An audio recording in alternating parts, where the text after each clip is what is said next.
자, 오늘 제목은 팔복의 온유한 자입니다. 온유한 자. 떨어졌어요. 놀리지 마시고. 자, 온유한 자에 대한 말씀을 나누겠습니다. 자, 온유한 자는 복이 있고 무엇을 받게 돼 있냐?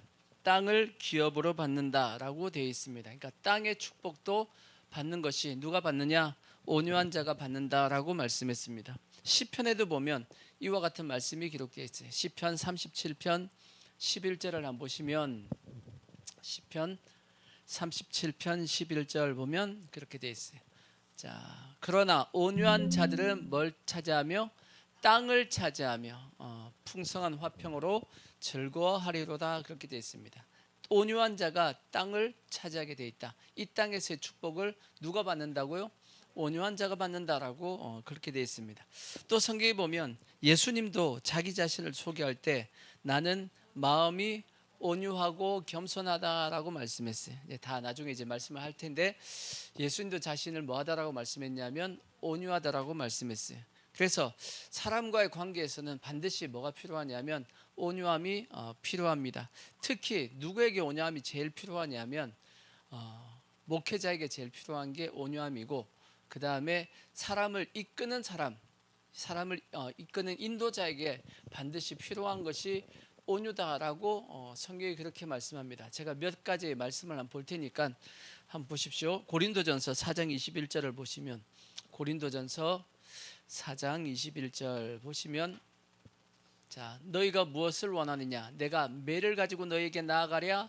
사랑과 온유한 마음으로 나아가랴? 고린도 교회에 대해서 사도 바울이 매를 가지고 갈까? 아니면 사랑과 온유한 마음으로 나아갈까? 또 고린도 후서 10장 1절도 보시면, 고린도 후서 10장 1절 보시면, 너희를 대면하면 유순하고 떠나 있으면 너희에게 대하여 담대한 나 바울은 이제 그리스도의 무엇과 온유와 관용으로 친히 너희를 권고한다라고 되어 있어요. 온유와. 또 갈라디아서 6장 1절도 보십시오. 자, 갈라디아서 6장 1절도 보시면, 자, 형제들아, 사람이 만일 무슨 범죄한 일이 드러나거든 신령한 너희는 무엇으로? 온유한 심령으로 라고 되어 있어요. 자, 에베소서 4장 1절도 보시면, 자, 에베소서 4장 1절 보시면, 그러므로 주 안에서 갇힌 내가 너희를 권하노니 너희가 부르심에 받은 일에 합당하게 행하여 모든 겸손과 무엇으로? 온유로 하고 라고 되어 있어요. 왜 다 공통적인 특징이 뭐냐? 영혼을 이끄는 사람에게는, 사람을 이끄는 사람에게는 반드시 뭐가 필요하다? 온유한 마음이 필요하다라고 성경이 기록하고 있습니다. 그러니까 반드시 여러분 리더가 되고 싶으면 리더가 되는 가장 중요한 품성이 뭐냐? 온유한 마음이다라고 성경이 말씀하고 있는 겁니다. 아멘. 여러분 사람을 이끄시고 싶다, 나 리더가 되고 싶다, 그러면 반드시 뭐 하셔야 된다고요? 온유하셔야 됩니다. 자, 그러면 온유한 마음은 어떻게 생기냐? 온유하고 싶죠, 그죠? 온유해야지. 근데 온유함이 그냥 생기는 것이 아니고, 온유함은 어떻게 생기냐? 자, 온유함은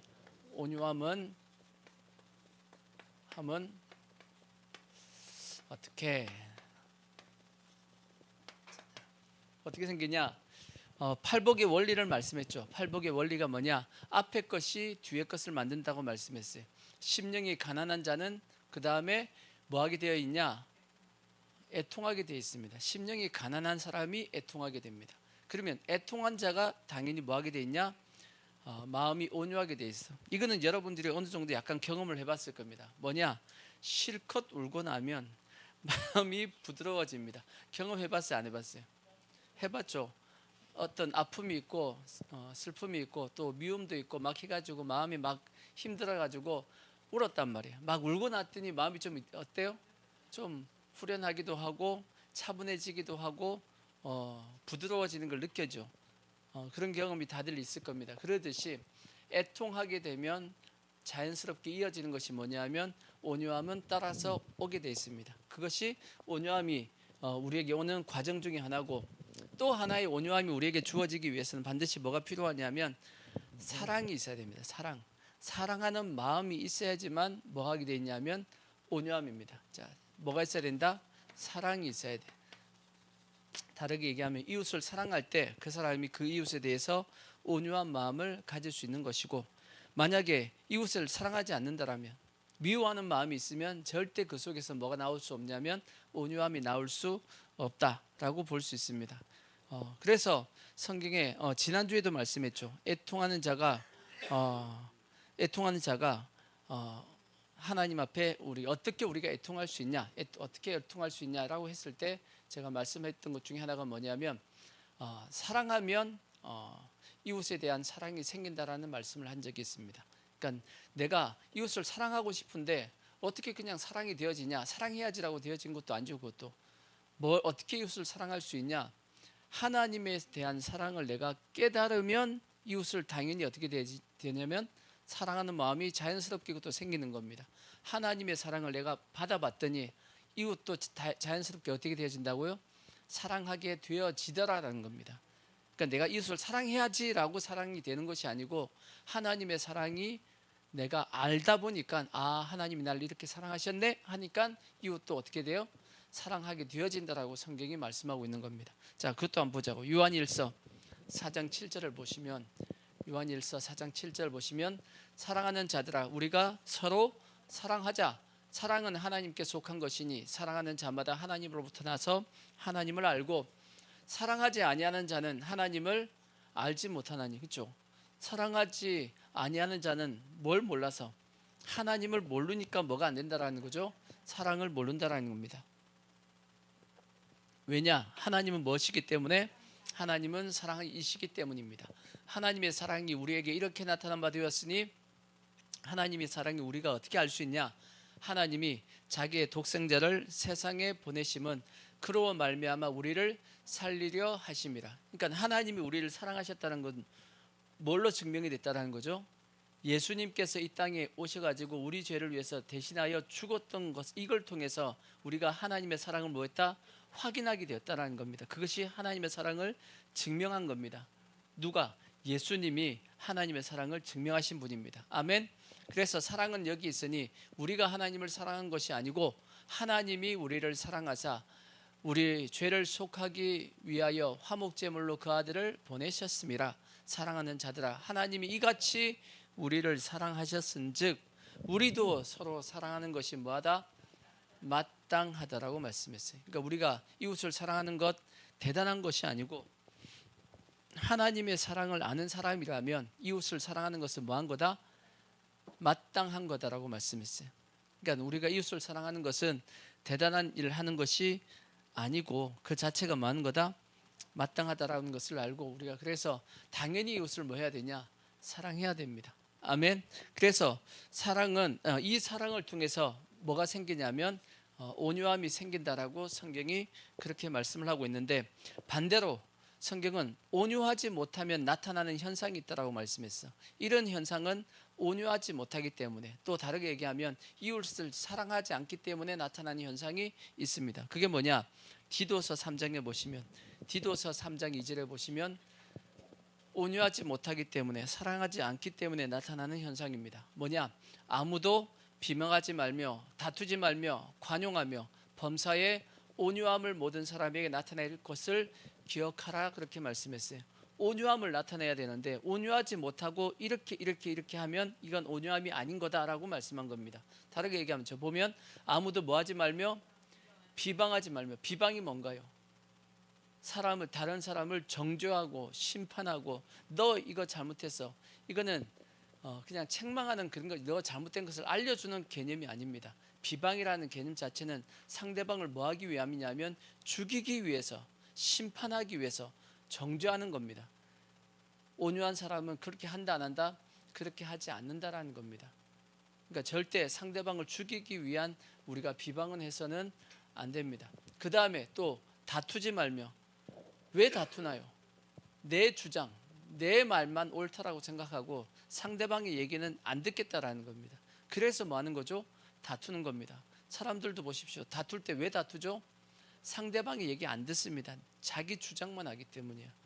그러니까 그것이 뭐한 것이 아니다, 온유한 것이 아니다라고 말씀하고, 또 관용하라고 말씀할 수 있어요.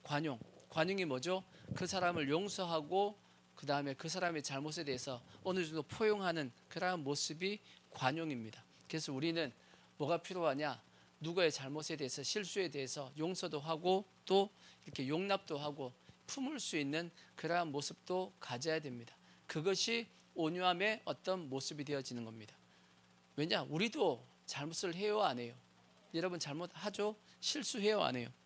실수 안 하는 사람이 어디 있어? 다 실수하지. 그러니까 우리는 절대 이웃에 대해서 이러한 비방과 다툼과 용서하지 못하고 관용하지 못하는 그러한 모습이 절대 되면 안 되고, 여러분 남에 대해서, 다른 사람에 대해서 혹시 그의 잘못을 책망하고 싶으면, 성경은 이 주위에 있는 사람 잘못을 책망하고 싶으면 반드시 해야 될 것이 있다라고 되어 있어. 예수님께서 요구하고 나서 너 책망을 해라고 말씀하신 부분이 있습니다.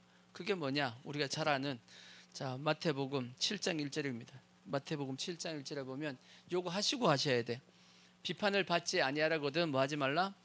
비판하지 말라. 그러니까 비판 안 받으려면 아예 처음부터 뭐 하지도 말라?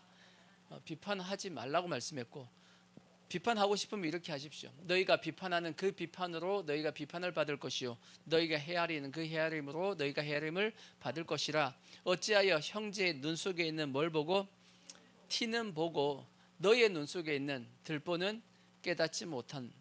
보라, 내 눈 속에 있는 들보가 있는데 어찌하여 형제에게 말하기를 나로 내 눈 속에 있는 티를 빼게 하라 하겠느냐?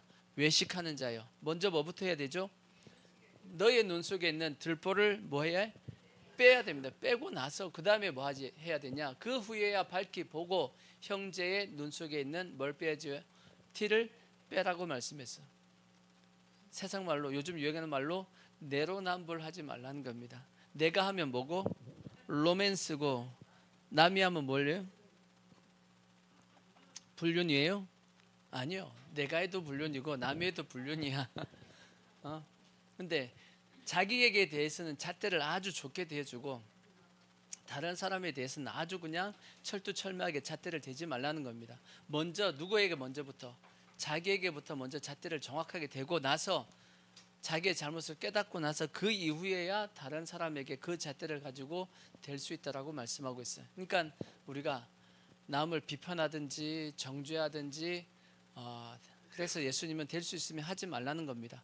똑같은 정죄와 심판을 너가 받게 될 것이다 라고 말씀하고 있습니다. 너가 헤아리는 그 헤아림으로 똑같이 그 잣대를 가지고, 헤아림이 잣대입니다. 너가 잣대를 가지고 딱 되는 그 잣대에 따라서 너도 그 잣대를 가지고 심판을 받게 되고 비판을 받게 될 거다라고 말씀했으니까, 여러분 될 수 있으면 비판은 하지 마시고 다른 사람에게 이제 혹시 잘못한 것이 있으면, 누구의 잘못이 보이면 뭐부터 하라고요? 자기부터 먼저 생각해보고, 나는 이 얘기할 자격이 있나 없나 생각해보고 자격이 된다 싶으면 그에게 얘기를 하되, 그 대신 비판을 하면 안 됩니다. 형제요, 이런 부분이 좀 좋지 않은 것이 아닙니까? 라고 얘기를 해야 되는 거예요. 비판의 어조로 잘못했어 이렇게 얘기하면 된다 안 된다? 안 된다라는 겁니다. 아시겠죠? 왜 그렇게 해야 되냐? 그 영혼을 뭐예요? 사랑하기 때문이며 그 사람이 잘 되기를 바라기 때문이에요. 잘 되기 바라기 때문이에요. 그래서 부모가 자녀에게는 어떻게 하냐? 온유하게 합니다. 왜?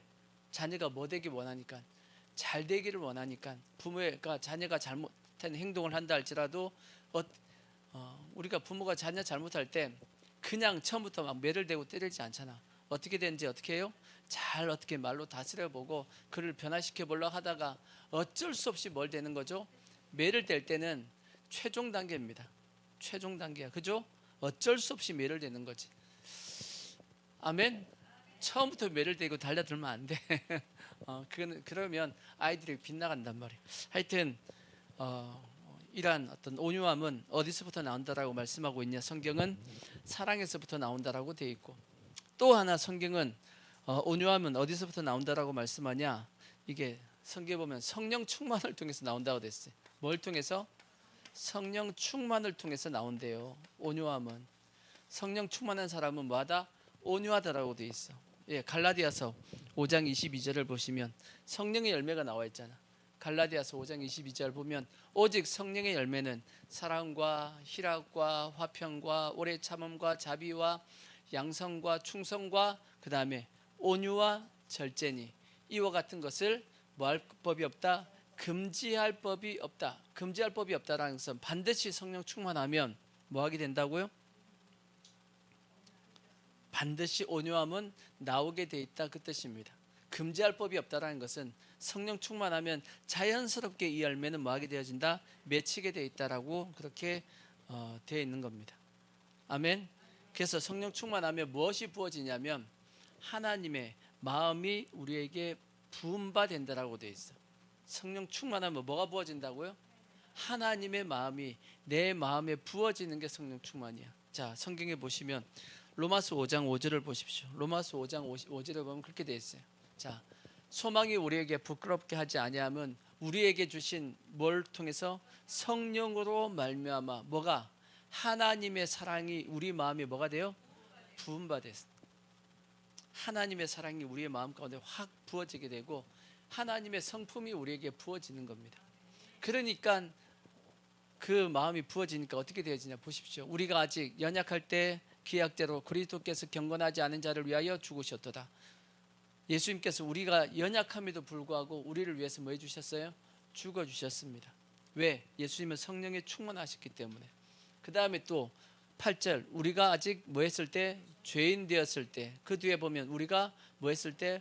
원수 되었을 때라고 또 되어 있잖아요.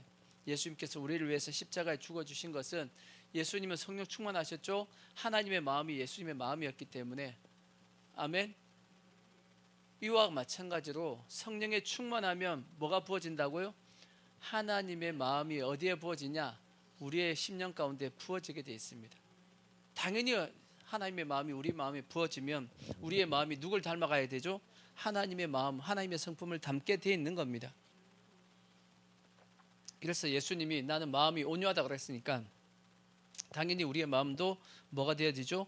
온유한 마음은 생기는 게 정상입니다. 또 성경이 또 이렇게 말씀했어요. 구약성경 에스겔서를 보시면 에스겔서 11장 19절 보시면 또 이렇게도 말씀했어요. 에스겔서 11장 19절 보시면 그렇게 돼 있어. 11장 19절 다시 땡땡. 자, 땡땡 잘못 쳤습니다. 땡땡. 자, 내가 그들에게 한 마음을 주고 그 속에 새 영을 주며 그 몸에 돌 같은 마음을 뭐하고 제거하고 뭘 준다? 살처럼 부드러운 마음을 주어 내 율례를 따르며 내 규례를 지켜 행하게 하리니 그들은 내 백성이 되고 나는 그들의 하나님이 된다라고 되어 있어요. 하나님의 영이 새 영이 임하면 그 마음이 어떻게 된다고요? 부드러운 마음, 뭔 말처럼 살처럼 부드러운 마음이 되어진다는 거예요. 돌 같은 마음을 뭐하고 제거하고, 그러니까 마음이 온유해진다라는 겁니다. 뭐가 되어질 때? 하나님의 성령이 부어지게 될 때. 성경 보면 금지할 법이 없다 그랬죠. 근데 오늘날 성령 충만하다고 하는 분들을 보면 나는 보면 성령 충만하지 않아. 성령 충만한 분들을 보면 고집이 어떻게 센지, 고집도 세고 소리도 세고 자기 주장도 세고, 저거 성령 충만 아닌데. 고집불통이야. 성령 충만하면 지가 맞다. 지가 무조건 자기가 맞대. 아버지, 그래서 저는 그분들 성령 충만하게 안 봅니다.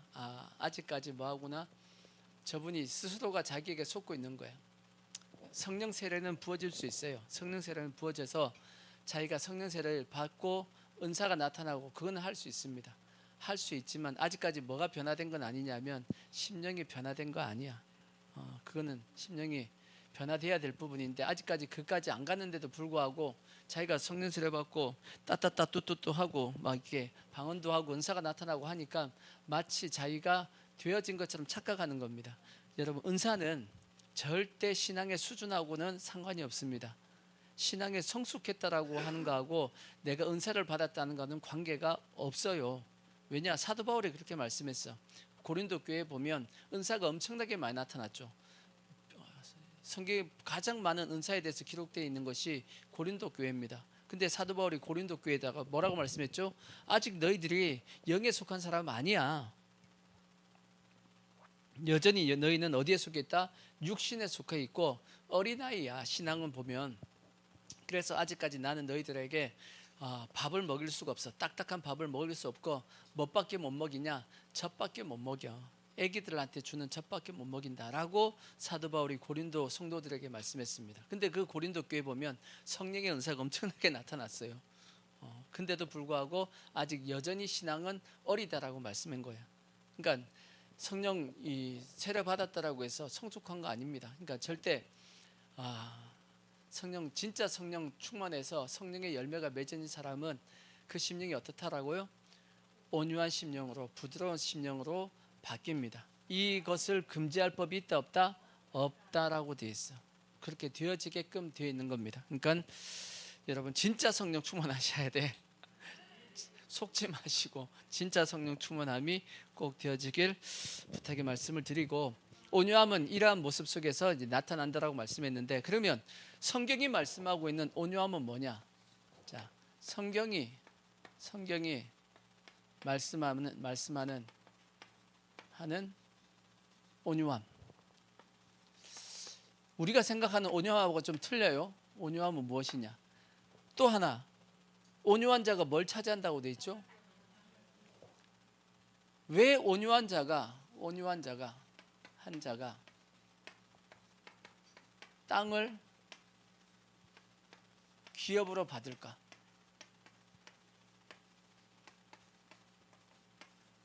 우리가 생각하면 왜 온유한 자가 땅을 기업으로 받지? 땅의 기업이라는 것은 뭐겠어요? 결국은 땅의 뭐예요? 땅의 축복이에요. 땅의 축복. 땅의 축복을 누가 받는다? 온유한 자가 받는다라고 돼 있어. 우리가 생각하기에는 온유한 자가 다 뺏기는 것 같은데, 온유하면 다 뺏기는 것 같잖아, 그죠? 그래요, 안 그래요? 우리가 통상적인 느낌은 온유하면 다 뺏기는 것처럼 보인다고. 근데 성경은 반대로 말씀하고 있어. 온유한 자가 땅을 축복으로 받는다라고 돼 있어. 왜 그럴까? 그 이유에 대한 이제 말씀을 이제 나누겠습니다. 자, 성경에 보면 예수님이 자기 자신을 뭐라고 말씀했죠? 온유하고 겸손하다라고 말씀했어요. 자, 마태복음 11장 28절을 보시면, 자, 그래서 첫 번째 온유한 사람의 특징이 있습니다. 온유한 사람의 특징. 예수님께서 이렇게 말씀했어요. 마태복음 11장 28절 보시면, 자, 이렇게 말씀해요. 수고하고 무거운 짐진 자들아, 다 어디로 오라고요? 나한테 와라. 내가 너희를 뭐 해주겠다? 쉬게 해주겠다. 나는 마음이 뭐하고 온유하고 겸손하니 나의 멍에를 메고 내게 배우라. 그리하면 너희 마음이 쉼을 얻으리니 이는 내 멍에는 뭐하고 쉽고 내 짐은 가벼움이라. 그렇게 되어 있어요. 자, 온유한 사람은 어떤 사람이냐? 성경이 말씀하는 온유한 사람은 어떤 사람이냐? 첫 번째, 이웃에게 뭐 하지 않냐? 무거운 짐을 지우지 않습니다. 지우지 않고, 또 뭐 하는 사람이냐? 나누어 주는 사람이에요. 성경이 말씀하고 있는 온유한 사람의 특징입니다. 예수님께서 자기 자신을 설명하면서 나는 뭐하다? 온유하다라고 말씀했어요. 온유하다라고 말씀하시면서 그 온유함에 대한 증상으로서, 나타나는 현상으로서 뭐라고 말씀하냐면, 수고하고 무거운 짐은 다 누가 지고? 내가 지고 너희는 뭘 져라? 가벼운 걸 져라 라고 말씀했어요. 이게 온유함이야. 성경이 말씀하고 있는. 그래서 우리가 무슨 일을 할 때 온유한 사람은 자기는 좀 가벼운 거 지고, 또 자기 밑에 있는 사람들한테는 무거운 걸 막 치우는 그런 사람은 온유한 사람이 아닙니다. 온유하면 최소한 같이 지든지 비슷하게 지든지 그렇게 하려고 하지, 자기는 쉽게 하고 상대방에게 무거운 짐을 된통 뒤집어 씌우는 그런 사람이 아니라는 거지. 그리고 또 성경은 뭐라고 말씀하냐? 능력에 맞게끔 그 사람에게 배분을 해주고, 더 나아가서는 나중에 그 사람이 일한 것에 대한 대가를 확실하게 보상해 주는 사람이 뭐냐? 그 사람이 온유한 자라고 되어 있습니다. 다르게 얘기하면, 이걸 예를 들면 어떤 사람이냐면 달란트 비유에 나오는 주인입니다. 달란트 비유에 나오는 주인이 있죠. 달란트 비유에 보면 이 주인이 이제 먼 타국으로 이제 잠시 갔다 오는데 자기 종들에게 달란트를 나눠줍니다. 나눠줄 때 5달란트, 2달란트, 1달란트 이렇게 나눠줬죠. 뭐대로 나눠줬죠? 뭐대로 나눠줬죠? 자, 마태복음 25장에 보시면 15절 뭐대로 나눠줬다? 각각 그 재능대로 한 사람에게는 5달란트, 금 5, 금 2, 금 1. 그 사람이 재능이 많으니까 금 5달란트를 줬고, 그보다 좀 못하니까 금 2달란트 줬고, 그보다 좀 못하니까 금 1달란트를 줬다라는 겁니다. 이렇게 줘가지고 그가 뭐 할 수 있게끔, 일할 수 있게끔 해준 것이 주인의 모습이었습니다. 그러니까 재능대로 뭐 한 거죠? 나눠줬습니다. 그리고 또 한 것이 뭐냐? 그 주인이 이제 갔다 와가지고 이제 자기가 장사한 것에 대해서 보고를 했죠. 5달란트는 얼마 남겼어요? 5달란트를 남겼습니다. 착하고 충성된 종아 잘했다. 그러면서 자기가 열심히 벌었던 5달란트를 다시 어떻게 했죠? 그 종에게 돌려줬어요. 이거 너가 열심히 벌었으니까 너가 가져 하고 돌려줬어. 돌려줄 이유가 있어요, 없어요? 14절 보십시오. 14절. 또 어떤 사람이 타국에 갈 때 그 종들을 불러 무엇을 맡겼어요? 자기 소유를 맡김과 같으니. 그러니까 주인이 누구 소유예요? 자기 거야, 지 거야. 자기 걸 종들에게 뭐 했죠? 맡겼습니다. 그럼 5달란트 맡겼으면 주인이 들어와가지고 이제 장사한 걸 보고 주인이 어떻게 해야 되냐? 최소한 5달란트는 이건 원래 누구 거지? 이거 내 거야. 원래 내 거잖아. 근데 너가 5개 남겼으니까 그래 너 5개 가져. 이렇게 해도 돼야 안 돼요? 돼. 그렇게 해도 주인은 진짜 착한 거야. 왜냐? 종이라는 것 자체는 원래 종도 누구 거예요? 주인 거야. 종이 한 모든 노동도 다 누구 거 되는 거죠? 주인 거 되는 겁니다. 주인은 다 가져도 되고 절반만 가져도 됩니다. 근데 이 주인이 어떻게 했죠? 10개 너 다 가져 그랬어. 와, 좋은 사람이죠? 진짜 좋은 사람이야. 이게 성경은 온유하다라고 말씀하고 있고 2달란트도 마찬가지고, 근데 이제 1달란트 받은 사람은 주인을 어떻게 받죠? 악한 주인으로 받습니다. 그래서 결국은 자기가 주인이 줬던 거 그거 원래 누구 거예요? 1달란트 원래 주인 거니까 그거 다시 돌려줘 하고 뺏었습니다. 그리고 이제 열심히 했던 5달란트 받은 자에게 줘버렸습니다. 근데 왜 이 주인이 이렇게 달란트를 종들에게 주고 그 다음에 나머지 모든 소유까지 이제 다 자기들이 일한 것까지 다 돌려줬냐? 왜 그랬겠어요? 이유는 간단하지. 주인이 종을 뭐 했기 때문이죠? 사랑했기 때문이에요. 주인이 종을 사랑했기 때문에 종들이 잘 되기를 바라는 마음에서 그렇게 한 겁니다. 그랬죠?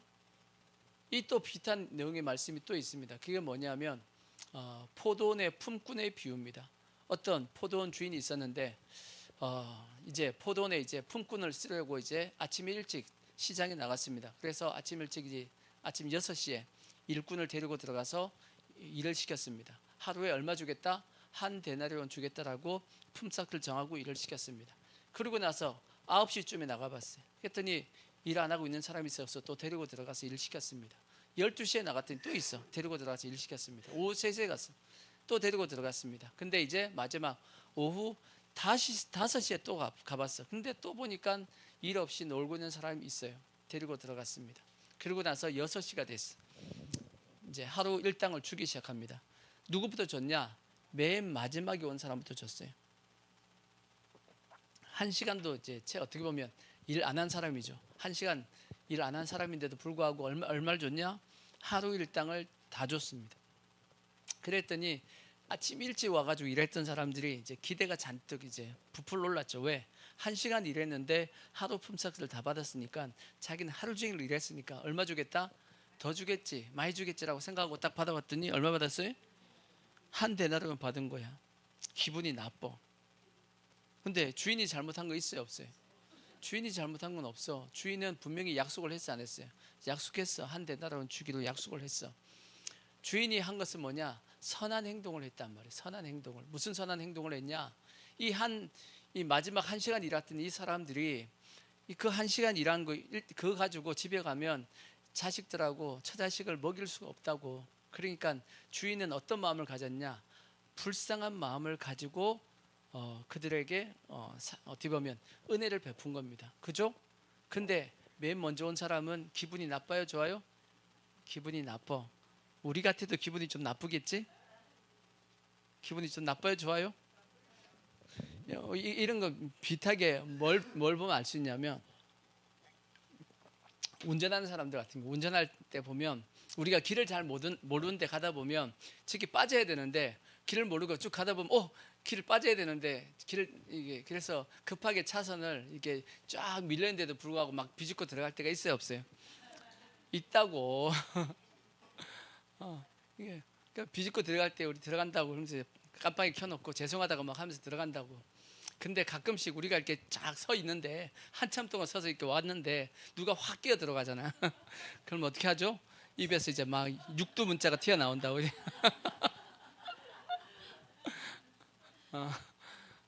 그래요, 안 그래요? 근데 어떻게 보면 이 하루 종일 일하는 분들이 그런 마음이야. 자기 하루 종일 일했는데, 근데 우리가 그것을 주인이 저 1시간 일하는 사람들에게 은혜를 베풀었구나라고 좋게 생각해 줘야죠, 그죠? 근데 그게 쉽지는 않습니다. 근데 그래서 예수님께서 그렇게 말씀했잖아. 내가 선함으로 너가 나를 악하게 보느냐, 그렇게 말씀했어. 그러니까 우리가 나한테 당장에 이익이 되는지 안 되는지 그걸 보기보다는 저 사람이 진짜 어떤 행동을 했는지 객관적으로 볼 수 있는 눈도 우리가 가지고 있어야 됩니다. 아멘. 자, 이제 뭔 말씀을 드리고 싶으냐면, 이 주인은 이 품꾼에 대해서 뭐 하는 마음을 가졌다고요? 불쌍히 여기는 마음을 가졌습니다. 그래서 하루 품삯을 1시간 일했는데도 불구하고 다 줬다라는 거예요. 그러니까 이 주인은 어떤 마음이냐? 이것이 온유한 마음인데, 그러니까 이런 마음입니다. 내가 좀 손해 본다 할지라도 연약한 영혼들에 대해서 좀 더 챙겨두고 나눌 수 있는, 어떻게 보면 자기가 한 일보다도 더 많은 보상을 해줬어. 그죠? 일한 것보다 훨씬 더 많은 보상을 해줬어. 근데 이게 하나님의 마음이라는 거예요. 그게 온유한 마음인데, 실제 나중에 보십시오. 우리도 나중에 어떨까 한번 봐요. 우리가 이 땅에서 예수를 위해서, 주를 위해서 살아가는 이 삶 속에서 고난도 당하고 어려움도 당하잖아. 그죠? 나중에 천국 가면 상 받을 거야, 안 받을 거예요? 상 받겠죠? 얼만큼 주시겠대, 하나님이? 얼만큼 주시겠대요? 로마서 8장 18절에 보십시오. 성경에 뭐라고 돼 있어?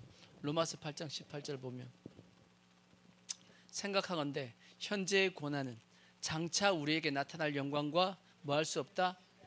옛날 성경에는 좋게 비교할 수 없다라고 돼 있어.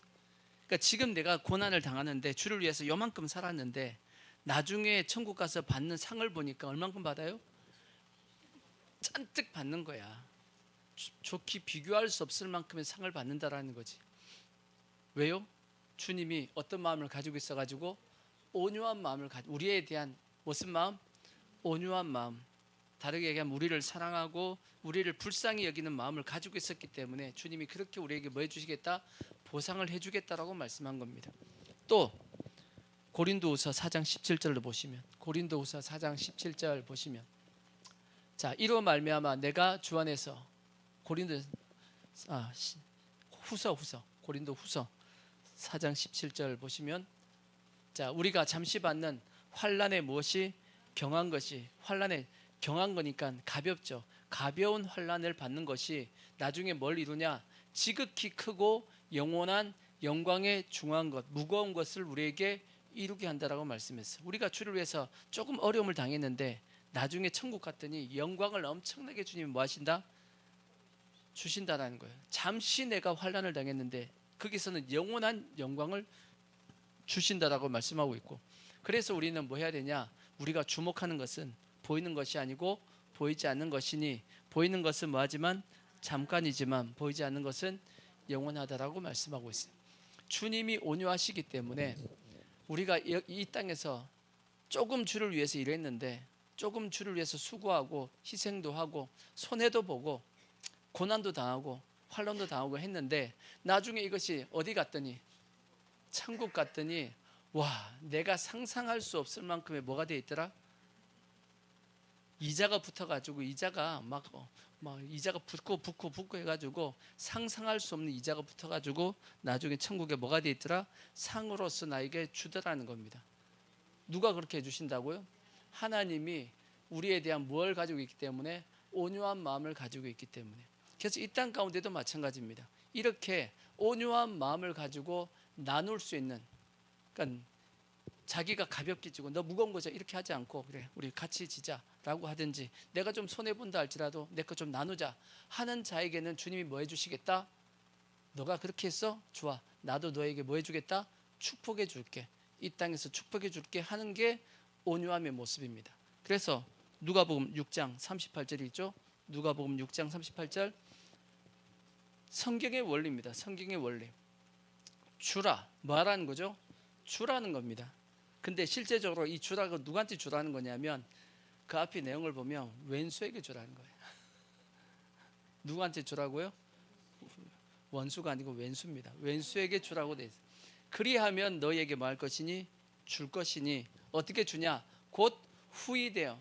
후히된다라는 게 뭐죠? 우리가 옛날에 옛날에 쌀 팔 때 우리가 되에다가 이렇게 쌀을 팠잖아요, 그죠? 되를 할 때 푹 파가지고 원래 이렇게 쫙 깎아야 되는데 안 깎고 이렇게 수북하게 사는 것을 후히된다래. 그게 후히되는 거는 후히게 해가지고 그 다음에 또 뭐하고 누르고 흔들어서 그 다음에 뭐하고 넘치도록 하여 너에게 안겨주겠다. 뭐 할 때요? 우리가 뭐 할 때? 나누어 줄 때입니다. 우리가 이 땅 가운데 나누어 줄 때 온유한 심령을 가지고 우리 이웃에게 이렇게 나누어 줄 때 하나님은 우리에게 이렇게 후히되어서 이 땅에 뭘 주겠다? 축복해 주겠다라고 말씀을 하신 거예요. 아멘. 그래서 성경에서 말씀하는 온유함은 뭐냐? 먼저는 예수님처럼 이웃에게 무거운 짐을 지우지 않습니다. 무거운 짐은 자기가 질라 그러고 어떻게든지 가볍게 만들어 주려고 하는 것이 온유한 심령이고, 더 나아가서는 뭐 하는 사람이다? 나누어 주는 사람이에요. 나누려고 하는 사람. 이 사람에게 주님은 뭐 하신다? 땅을 기업으로, 이 땅에서 뭘 주겠다? 축복해 주겠다라는 거예요. 하나님께서 축복을 부어 주겠다라고 말씀하고 있는 겁니다. 아멘. 자, 그리고 두 번째, 그 다음에 말씀하고 있는 온유함은 뭐냐? 하나님의 개입을 기다리는 사람이에요. 뭐 하는 사람? 하나님의 개입을 기다리는 사람을 성경은 뭐라고 말씀하냐? 온유하다라고 되어 있어요. 자, 민수기 12장을 보시면, 민수기 12장 1절 보시면, 모세가 구스 여자를 취하였더니 그 구스 여자를 취하였으므로 미리암과 아론이 모세를 비방하니라. 그들이 이르되 여호와께서 모세와만 말씀하셨느냐 우리와도 말씀하지 아니하셨느냐 하며 여호와께서 이 말을 들으셨더라. 이 사람 모세는 온유함이 지면의 모든 사람보다 더하더라. 그렇게 되어 있어요. 모세가 자기 부인 시보라가 이제 죽었나 봅니다. 자기 부인이 죽고 난 이후에 이제 광야에서 누구를 이제 아내로 부인으로 취했냐면 구스 여자를 취했어. 아니 이스라엘 여자들도 많은데 왜 굳이 이방 여인을 취해가지고 부인을 삼냐 해가지고 누가 이제 책망을 했냐? 자기 형과 누나였던 아론과 미리암이 책망을 했는데 성경에 보면 책망이 아니고 뭘 했냐면 비방을 했다고 되어 있어요. 비방이라는 게 뭐냐? 아까 말씀했죠. 정죄하고 심판하는 겁니다. 죽이기 위해서. 그러면서 그들이 했던 얘기가 뭐냐? 2절 말씀이 또 심각하죠. 자, 그들이 이르되 여호와께서 모세와만 말씀하셨느냐 우리와도 말씀하지 아니하셨느냐 하며 하나님께서 이 말을 뭐 했더라? 들으셨더라. 기쁘게 들었어요? 아니죠. 이놈 봐라 이렇게 했을 거야 아마. 그죠? 아니 감히 어떻게 보면 모세한테 이렇게 이제 하나님께서 들으셨다라고 말씀하고 있어. 근데 그 다음 말씀이 뭐냐면 이 사람 모세는 온유함이 지면의 모든 사람보다 더했다라고 되어 있습니다. 근데 이걸 보면 아니 모세가 모세의 온유함을 설명할 수 있는 성경 말씀이 참 많을 텐데도 불구하고 왜 굳이 여기에다가 이 온유함을 집어넣어 놨을까 이런 생각이 듭니다. 안 그런가요? 이 말씀 빼도 상관없잖아, 그죠? 이 말 3절 없어도 상관없어, 그죠? 하나님께서 말씀을 뭐 하셨더라? 들으셨더라. 여호와께서 갑자기 모세와 아론과 미리암에게 이르시되 너희 세 사람 해막으로 나와 이렇게 불렀단 말이에요. 3절 있어도 되고 없어도 상관없어요, 그죠? 이어지는데 전혀 상관이 없어. 근데 왜 여기다가 쏙 집어넣었을까? 왜 여기다가 이것이 뭐다? 온유함이다라고 하나님께서 설명한 거예요. 이 모습이 뭐다? 온유함이다. 뭐가 온유한 거지? 뭐 구스 여자를 취한 게 온유함이에요? 아니잖아. 이게 왜 온유함이지? 이런 생각이 들잖아. 성경에 보면 이스라엘 백성들이 좀 기분 좀 나쁘고 자기들 좀 힘들면 모세를 향해서 물러가라 물러가라고 돌로 치려고 그러고 한두 번이 아니잖아, 그죠? 성경에 보면 많다고. 그때마다 모세가 어떻게 하죠? 어떻게 하죠? 이놈 싸웠어요? 아니야. 모세는 뭐 했더라? 참았어요? 좀 성경적으로 얘기해요. 성경적으로 얘기하라는 것은 성경에서 무슨 단어로서 설명이 되는지 한번 설명해 보라고. 성경에서 뭐라고 돼 있죠? 모세가 뭐 했더라? 엎드렸더라라고 돼 있어. 모세가 뭐 했더라? 엎드렸더라. 이스라엘 백성들이 모세를 향해서 돌을 던지려고 할 때 모세는 그들과 싸운 것이 아니고 그냥 하나님 앞에 뭐 했다? 엎드렸다라고 돼 있어요. 그게 모세의 온유한 모습이잖아, 그죠? 그런데다가 그 뒤에다가 엎드렸더라 해놓고 모세는 지면의 모든 사람보다 온유함이 승하더라 이렇게 해놨으면 말이 잘 이어질 텐데 이거하고 온유함하고 상관이 없잖아. 근데 갑자기 왜 여기다가 온유함을 집어넣어놨을까? 하나님은 이 모습을 뭘로 보셨다? 온유함으로 보셨다라는 겁니다. 뭘 온유함으로 본 거예요? 자기 형 아론하고 자기 누나 미리암이 모세를 비방함에도 불구하고 모세는 뭐 하고 있었죠? 모른 채 했어요? 엎드렸다는 말씀도 없는데 모세 뭐 하고 있었죠? 모세 뭐 하고 있었냐? 답을 적어놓은 것도 안 몰라. 답을 적어놨잖아요. 여기다가 하나님의 개입을 기다리고 있었다고. 그래서 하나님이 뭐 하셨냐? 개입을 하신 겁니다. 갑자기 나타났어. 다 듣고 계셨거든. 다 듣고 계심에도 불구하고 하나님도 시침에 딱 두고 가만히 있다가 갑자기 안 되겠다. 3명 나와 이렇게 이제 불렀던 겁니다. 주의 아버지. 근데 그러면 한번 생각해 보자고요. 왜 모세는 자기 형과 누나였던 아론이 이제 비방을 했을 때 모세가 부를 수 있죠. 형하고 누나 불러가지고 육신적으로는 자기 형이고 누나입니다. 함부로 할 수 없다 할지라도 권위적으로 보면 어떻게 해요? 책망할 수 있어요, 없어요? 내가 잘못한 거 있다 할지라도 나를 비방할 수 있어요 하고 권위로서 뭐 하면 되죠? 확 눌러도 돼요, 안 돼요? 돼요?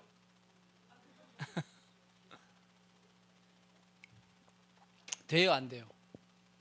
되죠. 돼요. 되지만 왜 안 그랬을까? 왜 권위로 안 눌렀죠? 만약에 권위로 확 눌러버리면 다음부터는 다시 형과 동생의 관계 안 됩니다. 그 관계는 뭐 하게 되냐? 깨져버려요. 육신의 관계는 깨져버립니다. 이제부터는 다 뭘로 이제 대화할 수밖에 없냐면 권위의 관계로서만 만나게 돼 있어요. 이해가 되시죠? 형으로서 누나로서 이렇게 해줄 수가 없어요. 이제는. 왜? 권위로서 눌러버렸기 때문에. 이해가 되시죠? 마찬가지입니다. 절대. 그래서 저도 여러분한테 권위로 안 누르는 거야. 저한테 가끔씩 목사님이 말이지 권위로 눌러야지 왜 안 누르냐고 하는데 제가 여러분 권위로 누르면 다음부터는 자연스러운 관계가 안 돼요. 권위로 누르는 것은 이거는 세상 말로 극약 처방입니다. 마지막 방법이에요. 어차피 죽을 거야. 어차피 죽을 건데 이거라도 해보자 하고 하는 것이 극약 처방이잖아, 그죠? 권위는 그렇게 써야 되는 겁니다. 그거 아니고 권위를 가지고 확 눌러버리면 다음부터는 항상 다가올 때 어떻게 다가오죠? 권위자로 여러분이 다가와. 그러면 그 다음부터는 자연스러운 관계는 다시는 안 됩니다. 여러분 다 경험해봤잖아. 여러분 직장이나 어디서 여러분 위에 있는 상사가 권위를 확 눌러봐 보십시오. 그걸 내가 한번 확 당했어. 그 다음부터 그 사람한테 다가설 때 어떻게 해요? 자연스럽게 못 다가섭니다. 그래요, 안 그래요? 그렇죠. 그 다음부터는 계속 뭘 생각하냐면 내 권위자이기 때문에 저 사람이 나를 마음대로 할 수 있어. 이렇게 하니까 막 그 다음부터는 뭘로 다가서냐? 두려움을 가지고 다가섭니다. 예수님께서도 우리에게 권위로 안아주셨어. 근데 성경을 보면 저는 이 모습을 상당히 좋게 생각하는데 어떤 모습이냐면 성찬식을 마가다락방에서 성찬식을 했잖아요. 그때 예수님께서 너희 중에 한 명이 나를 판다 그랬단 말이에요. 판다 그랬을 때 사도 요한이 예수님의 성경에 보면 품에 의지하여 누워 있었다 그랬어요. 예수님의 가슴에 누가 있었다고요? 요한이 머리를 두고 있었다. 근데 베드로가 뭐라고 얘기하냐면 이 눈짓합니다. 이게 뭐라고요?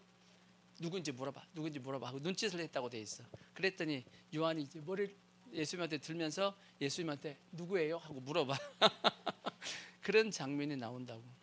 그만큼 물론 요한이 12제자 속에서 나이가 제일 적은 것 같아. 그래서 예수님이 가장 이뻐했던 것 같아요. 그래서 성경에 보면 사도 요한은 항상 자기를 뭐라고 소개했냐면 예수님의 사랑하는 제자라고 소개해놨어. 요한복음에 보면 그냥 요한이라고 기록을 안 해놓고 예수님이 뭐하는 사랑하는 제자라고 그렇게 적혀있어요. 자기를 소개할 때. 근데 그게 왜 중요하냐면 만약에 예수님께서 평상시 권위를 눌러버렸으면 그런 모습이 나오겠어요? 안 나오죠. 예수님의 품에 의지하기는 왜? 두려운데 가까이 안 가려고 그러지. 적당히 뭘 두고? 거리를 두고 행동해야겠지. 우리가 사람과의 관계 속에서도 권위자와의 관계 속에서도 두 가지가 같이 있습니다. 다 있어야 돼. 두려움도 있고 사랑도 있어야 됩니다. 이 두 가지가 같이 공존하게 되어 있습니다. 그죠? 여러분이 누굴 사랑한다 할지라도 두 가지가 다 있어야지. 사랑과 그 다음에 두려움이 두 가지 다 있는 겁니다. 근데 다 있다 할지라도 뭐가 앞서냐가 중요한 거예요. 두려움이 앞서냐 사랑이 앞서냐. 뭐가 앞서야 돼요? 사랑이 앞서야 됩니다. 두려움이 앞서면 가까이 안 갑니다. 사랑하지만 가까이 안 가. 그러면 사랑이 앞서면 가까이 다가섭니다. 왜? 두렵다 할지라도 사랑이 우선이기 때문에. 이해가 되죠? 사람을 이끄는 사람은 이렇게 해야 됩니다. 그게 온유한 모습이야. 사랑이 앞서도록 만들어줘야 돼. 이해가 되시죠? 그러기 위해서 필요한 것이 뭐냐? 이러한 기다림입니다. 기다림. 누가 개입해 주셔가지고 하나님이 개입해 주셔가지고 문제를 해결해 주시게끔 하면 이것이 다음에도 이제 아론과 미리암이 모세와의 관계가 깨지지 않는단 말이에요. 원래의 모습, 정상적인 모습으로 계속 갈 수 있게끔 하는데 모세가 자기가 그 권위를 가지고 확 눌러버리면 그 관계는 회복이 안 됩니다. 계속 이제 갭을 가지고 갈 수밖에 없다고. 이해가 되시죠? 그래서 뭘 기다리는 것이 하나님의 개입을 기다리는 것이 이것이 뭐냐? 이것이 온유한 모습입니다. 그래서 하나님께서 이 말씀에 그걸 집어넣은 거예요. 하나님 모든 이 사람 모세는 온유함이 지민의 모든 사람보다 더하더라 해놓고 이제 드디어 누가 짜잔 하고 등장하시냐? 하나님이 등장한 겁니다. 모세가 뭐 했기 때문에? 반격하지 않고 하나님의 개입을 기다렸기 때문이에요. 그래서 성경 이제 말씀 보시면 땅을 기업으로 받는다. 온유한 자가 땅을 기업으로 받는다라고 성경이 적혀 있는데 이 온유함이라는 이 원어적인 의미가 있습니다. 온유함이라는 원어적인 의미가 있습니다. 그 원어적인 의미, 히브리적인 의미가 뭐냐면 뭐 우리가 기본적으로 알고 있는 온순하다, 뭐 착하다, 순하다 이런 뜻도 가지고 있지만 그 원어 속에는 뭐가 들어가 있냐면 고난을 당하다, 그 다음에 굴복하다, 그 다음에 누르다, 자기를 이제 누르는 거죠. 그 다음에 자기를 낮추다 이런 말이 온유함 속에 같이 들어가 있습니다. 원어의 뜻 자체에 그렇게 되어 있답니다. 그래서 온유함이라는 단어 속에는 이 사람은 온순하지만 고난을 당하는 사람, 이런 어떤 뜻이 온유함 속에, 이 단어 속에 들어가 있답니다. 그래서 성경에 보면 이 온유한 자가 고난을 당한 이 땅을 차지한다라고 되어 있는데, 이것이 배경이 있어요. 배경이, 온유한 자가 땅을 기업으로 받는다라고 하는 배경이 있습니다. 그 배경이 뭐냐면 이스라엘 백성들이 가나안 땅에 들어갈 때 가나안 땅을 정복했죠. 가나안 땅 정복할 때 여호수아가 뭐 해줬죠? 땅을 다 기업으로 나눠줬습니다. 땅을 다 뭐 했죠? 다 분배해줬어. 각 지파별로 다 분배해줬고, 그 다음에 각 지파의 자손별로 다 땅을 다 뭐 해줬죠? 다 분배해줬습니다. 그렇지만 이제 이렇게 다 분배해줘가지고 다 자손들이 다 땅을 다 받았단 말이에요. 거기서 이제 땅을 가꾸어서 먹고 살았다고. 근데 살다 보면 힘들고 어려운 상황이 올 수 있어요, 없어요? 올 수 있단 말이에요. 그러면 땅을 뭐 하냐면 팝니다. 땅을 판다고. 땅을 팔지만 땅을 영구히 팔지 못하게끔 성경이 만들어놨어요. 언제끔 다시 돌려받게 돼 있냐? 희년에는 무조건 돌려받게끔 돼 있었습니다. 희년 50년마다 한 번씩. 그래서 자, 레위기서 25장 10절을 보시면, 레위기서 25장 10절 보시면 그런 말씀이 있어요. 너희는 50년째 해를 거룩하게 하여 그 땅에 있는 모든 주민을 위하여 뭐하고? 자유를 공포하라. 이 해는 너희에게 희년이니 너희는 각각 자기의 소유주로 돌아가며 각각 자기의 가족에게 돌아갈지며, 그 50년째 해는 너희의 희년이니 너희는 파종하지 말며 스스로 난 것을 거두지 말며 가꾸지 아니한 포도를 거두지 말라. 이는 희년이니 너희에게 거룩함이라. 너희는 밭의 소출을 먹으라 하고 말씀했는데, 희년이 뭐냐? 땅을 팔았다 할지라도 그 희년 되면 다시금 다 뭐 하는 거죠? 원래 주인에게 다 돌려주는 겁니다. 돌려받는 것이, 그것이 희년입니다. 근데 문제가 생겨요. 무슨 문제가 생기냐면, 희년이 됐어. 희년이 됐는데 땅을 이제 자기가 힘들다 보니까 팔았단 말이에요. 팔아서 그 사람이 이제 희년 됐으니까 뭐 해야 되죠? 돌려줘야 될 거 아니야. 원주인에게 돌려줘야 될 거 아니야. 그죠? 근데 이 사람이 돌려주기 싫은 거야. 근데 이 사람이 힘이 있어. 권력이 있단 말이에요. 힘과 권력이 있어. 근데 돌려주기 싫어. 그러니까 어떻게 하겠어요? 나 안 돌려줄 거야. 그럼 어떻게 해야 돼?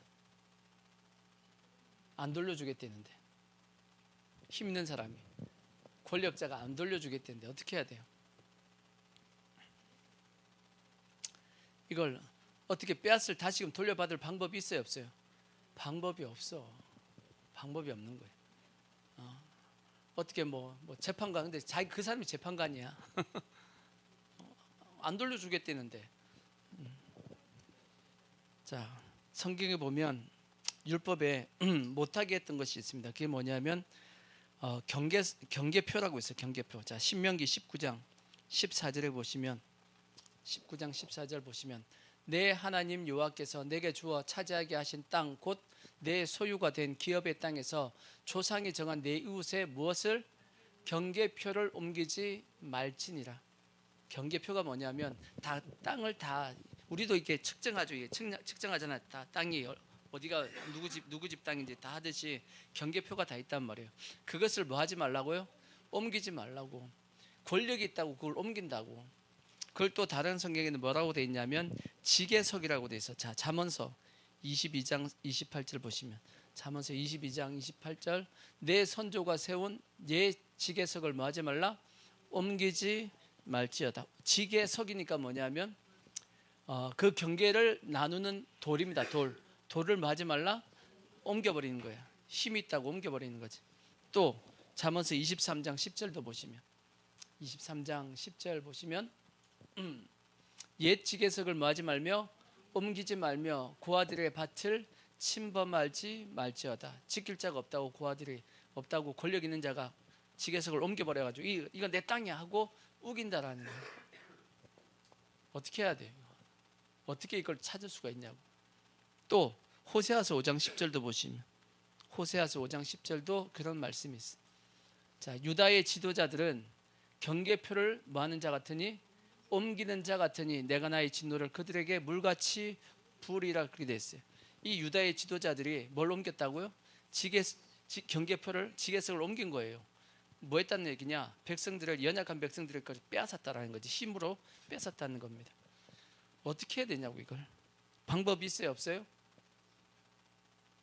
방법이 있어요, 없어요? 방법이 없어. 방법이 없어. 뭐 할 수밖에 없냐? 빼앗길 수밖에 없는 그 상황인 겁니다.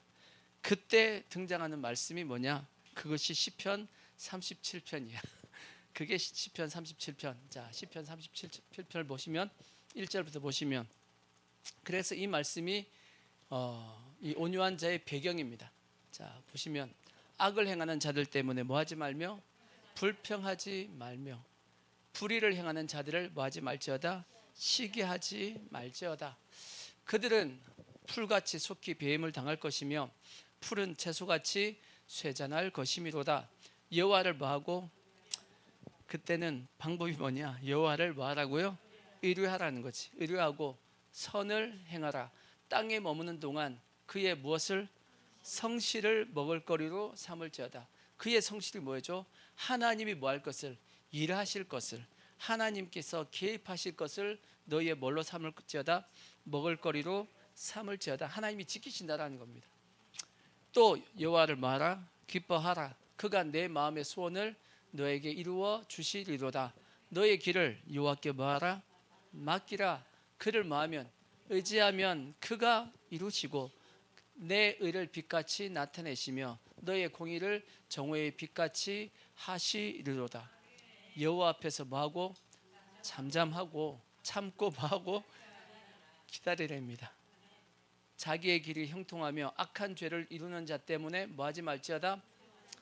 그들 때문에 불평하지 말지어다. 뭘 거치고? 분을 거치고. 끌어오르잖아, 그죠? 이거 뭐하고요? 이거 분을 거치고 노를 버리고 불평하지 말라. 오히려 뭘 만들 뿐이다? 악을 만들 뿐이라. 그래서 세상, 니체가 그런 얘기했죠. 괴물과 싸우다가 내가 뭐가 된다고요? 괴물이 된다는 얘기가 있습니다. 그러니까 괴물과 싸우기 위해서 내가 괴물 되지 않게끔 조심해야 된다는 세상 얘기도 있죠. 왜? 악과 싸우다 보니까 나도 뭐해지는 거죠? 악해질 수 있기 때문에 그러면 안 된다라고 말씀하고 있어. 성경은 이해가 되죠? 그 말씀입니다. 분을 거치고 노를 버리며 불평하지 말라. 오히려 악을 만들 뿐이다. 너도 악하게 된다라고 말씀하고 있어. 진실로 악을 행하는 자들은 뭐 할 것이고 끊어질 것이나 여호와를 뭐하는 자는, 소망하는 자들은 뭘 차지할 거다? 땅을 차지하리로다. 잠시 후에는 악인이 뭐 할 거다? 없어지리니 내가 그곳을 자세히 살필지라도 없으리로다. 그러나 온유한 자는 뭐한다? 땅을 차지하며 풍성한 화평으로 즐거워하리로다 라고 되어 있어요. 이게 방금 전에 제가 여러분들에게 말씀했던 그 말씀에 대한 배경을 가지고 말씀한 겁니다. 하나님을 뭐 하라고요? 참고 기다리고 맡기라는 겁니다. 그들이 악하게 한다 할지라도 너는 뭐 해서는 안 된다? 악해져서는 안 된다라고 말씀하고 있어. 여전히 우리는 하나님을 의뢰하고 맡기고 악을 행하지 않고 의를 행해야 된다라고 성경이 말씀하고 있어요. 그러면 하나님께서 어떻게 해주시냐? 개입해 주시겠다라는 거예요. 하나님이 개입하실 때까지 뭐 해야 된다? 기다리라고 말씀하고 있어요. 쉬워요? 어려워요? 어려워요. 어려워요. 하지만 그러하기 때문에 하나님께서 그를 나중에 어떻게 해주냐? 그 땅을 다시금 회복시켜주고 차지하게끔 만들어 주시겠다라고 말씀하고 있는 겁니다. 인류 역사로 보면 결국은 이것은 이루어지게 돼 있어. 어디에 보면 돼 있냐? 다니엘서 7장 18절을 보시면, 다니엘서 7장 18절 보면 이렇게 돼 있죠. 구약성경 다니엘서 7장 18절 보시면, 7장, 자, 지극히 높으신 이에 누가? 성도들이 뭘 얻는다?